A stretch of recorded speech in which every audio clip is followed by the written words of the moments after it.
Hello everyone, and welcome to our strategy session for teachers. Today, we'll be focusing on effective seating arrangements, a key element in creating a positive learning environment. I'm excited to share some practical ideas and strategies with you. Over the next few minutes, we'll explore how thoughtful seating can make a real difference in your classrooms. Let's get started. Today, I want to talk about our primary goal, effective learning. When we think about seating arrangements, it's not just about where students sit, it's about supporting their individual needs. Every student learns differently, and the right seating can make a huge difference in how well they absorb information. It also plays a crucial role in fostering better collaboration among students. When seats are arranged thoughtfully, it encourages interaction, teamwork, and peer support, which are all vital for a dynamic learning environment. Furthermore, seating transformations can significantly change classroom dynamics. They can reduce disruptions, improve focus, and create a more positive atmosphere for both teaching and learning. And of course, all of these factors contribute to boosting student engagement. When students are comfortable and engaged, they participate more actively and take ownership of their learning. So, why does seating really matter? Because it's a powerful tool that influences how students learn, interact, and grow in the classroom. It's a key piece of the puzzle in creating an effective and supportive learning environment. So let's take a closer look at this idea of the naughty front row. Now, you might wonder, does having a row of disruptive or inattentive attendees really help the overall engagement or learning process? Well, the truth is, it's more complicated than it seems. Sometimes, people believe that a lively, even chaotic front row can energize a room, but does it truly contribute to a productive environment? Or does it just distract everyone else? That's a question we're going to explore. Moving on, I want to touch on traditional methods, things like standard lectures, PowerPoint presentations, or rote memorization. The question is, are these methods enough in today's fast-paced, information-rich world? Are they still effective in capturing attention or fostering real understanding? Or do we need to think beyond these conventional approaches?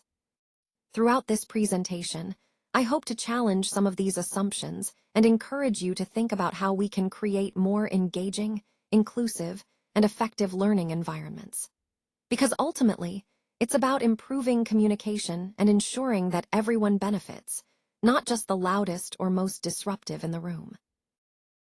All right, let's talk about taking the risk. You see those stars on the slide? They symbolize how stepping out of the comfort zone might feel uncomfortable at first. But here's the key point. That initial discomfort is actually a sign that learning is happening. When students face challenges, they're pushed to grow and discover new potential they might not have realized they had. This is where intervention becomes so powerful. It's not about just letting things unfold naturally or waiting for the perfect moment. Instead, we can actively step in to guide and support students, helping them overcome obstacles and reach better results. Remember, the power of intervention lies in the fact that it accelerates learning and growth. So, don't shy away from taking that risk.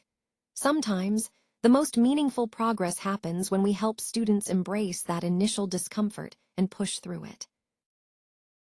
Let's talk about the power of global collaboration.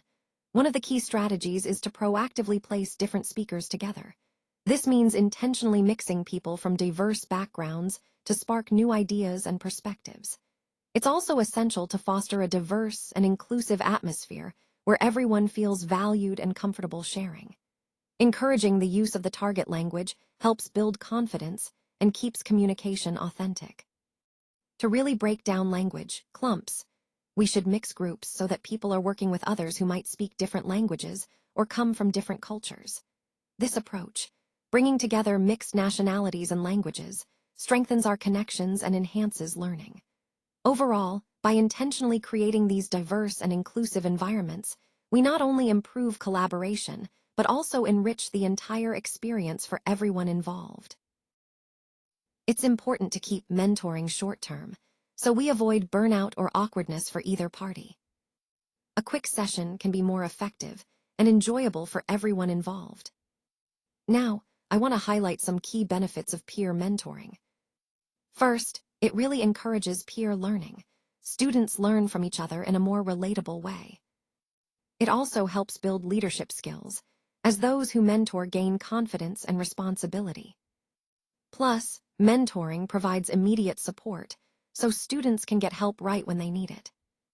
When pairing students, aim to match stronger students with those who might need a bit more help.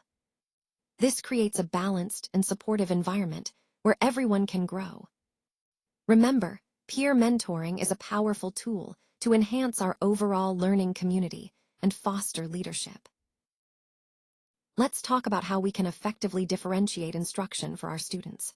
First, it's important to challenge every student at their own pace. This means recognizing that each learner is unique and tailoring the difficulty level accordingly. Next, offering variations of the same task allows us to meet different learning styles and preferences without losing the core objective. Then, grouping learners by their language level helps us create more focused and supportive learning environments. This approach ensures that students can work together with peers who are at a similar stage, which boosts confidence and engagement.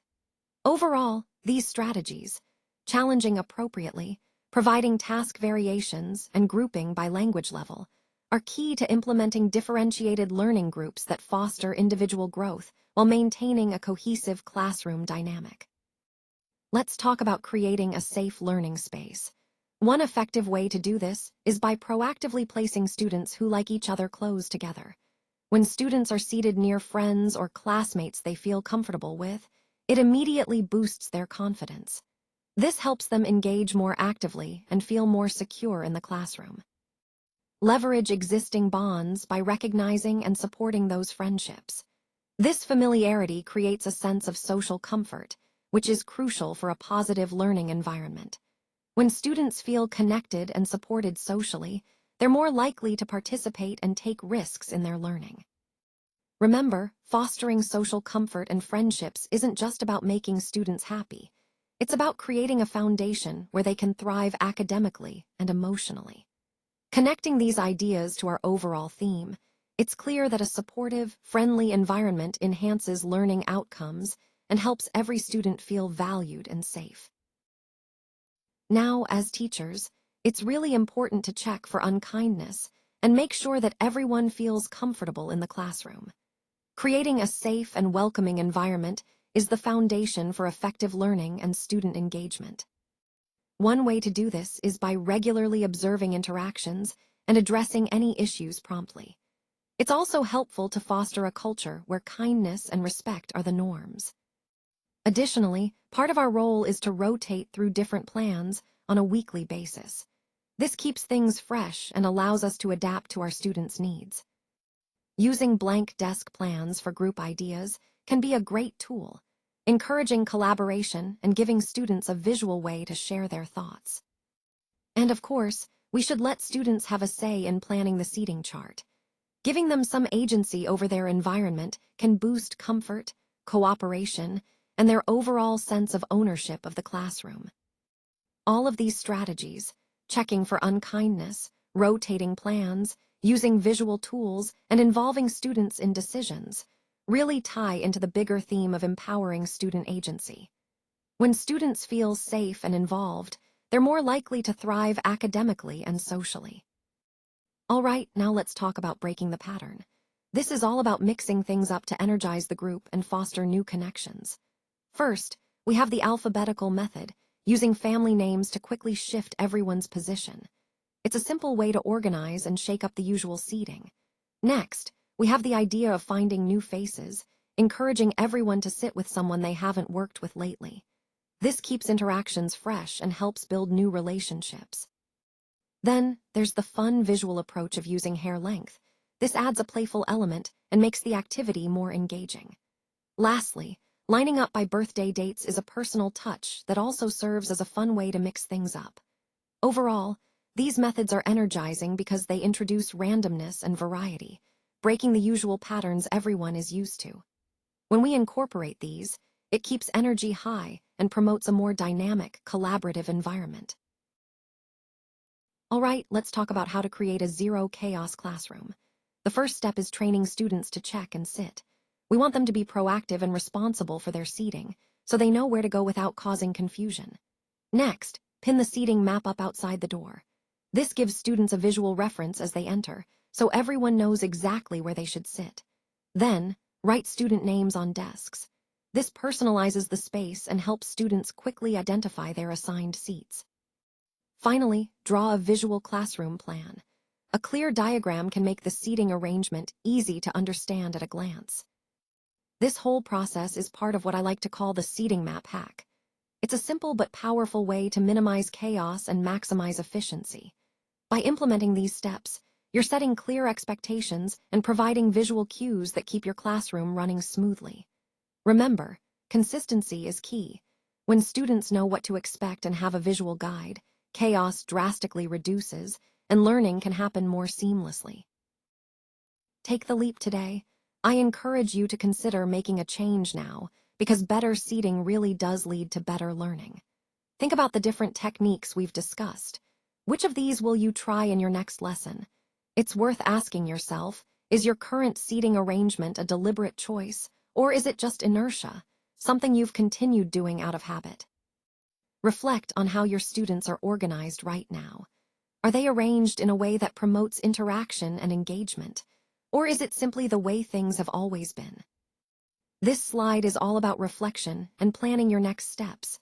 So, I challenge you to think about making intentional adjustments to your classroom setup.